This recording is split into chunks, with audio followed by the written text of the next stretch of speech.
Hi, my name's Howard Moe. I live in Greenock in Scotland. I'm a member of the Inverclyde chapter of the Businessmen's Fellowship.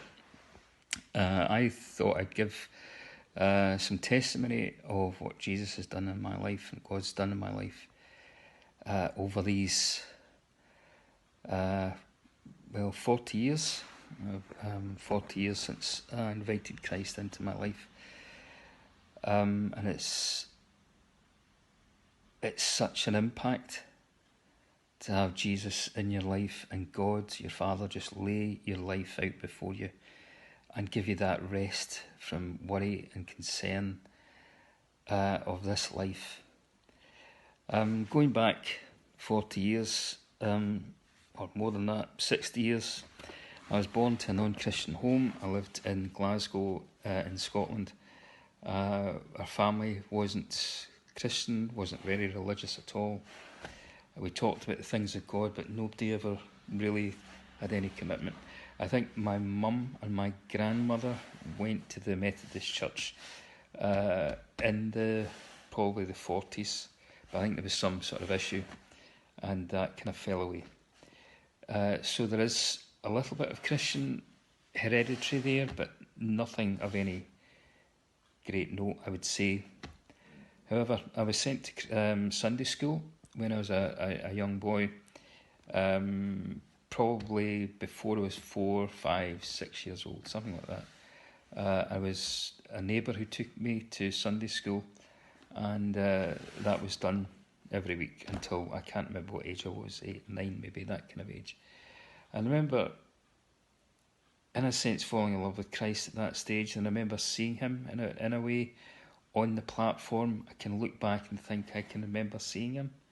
I know that might sound strange, but that has left an impact, certainly in my spirit and my soul. My life is okay, but there were still things in my life that weren't right. Things that happened to me weren't right. I'm not blaming anyone. I'm not pointing the finger at anyone. I am not going to give any details about that because it's, in a sense, it's irrelevant. It's what Jesus has made the difference in.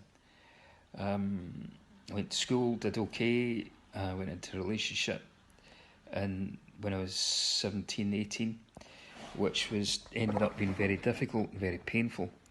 And it was really through that and the other things that affected my life that drew me and to Christ and pushed me to that point where on the 21st of September 1980, on a Saturday night, Sunday morning, I saw the face of Christ on the pages of the Bible in the second book of Revelation.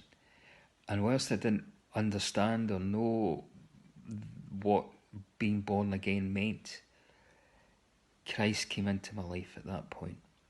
And my life up to then was so dark and hopeless, I just didn't see any point in living. I remember the next day, because it happened about 3 o'clock in the morning. The next day when I woke up, I opened the curtains and I could not believe my eyes because it looked as if somebody had come round and painted everything bright again. Blues were bright, whites were bright, greens were bright.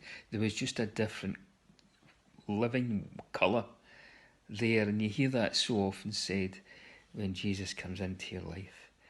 I went on from there and met a lady who's now my wife, Sheila. We got married.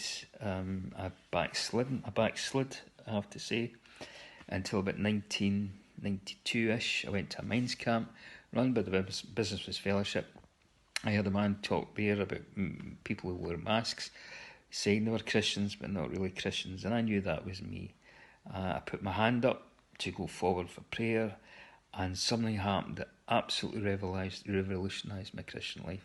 I was baptised in the power of baptised in the Holy Spirit. The Holy Spirit came on me, came in me, and changed my life. I went flat on my back, and the person that came up is the person you're looking at just now, who believes in God and relies on God and knows God for himself. God has been very faithful. My wife gets saved, my children all get saved. We now live here in, as I said, Greenock. But all through out even the trouble we have at the minute. He is not only faithful, but if you can put away your thoughts and your concerns to him, he is the good shepherd. He does lead you into those paths of righteousness. He leads you to the still waters. He makes you to lie down in green pastures. He gives you the peace. He gives you the satisfaction. He gives you the wholeness of your life. That all these things that happen just now are as nothing. We can rest in him and rest in his breast and feel his heartbeat and know his love and his contentment and his plan.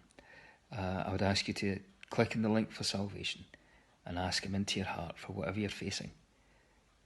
He with you, and he can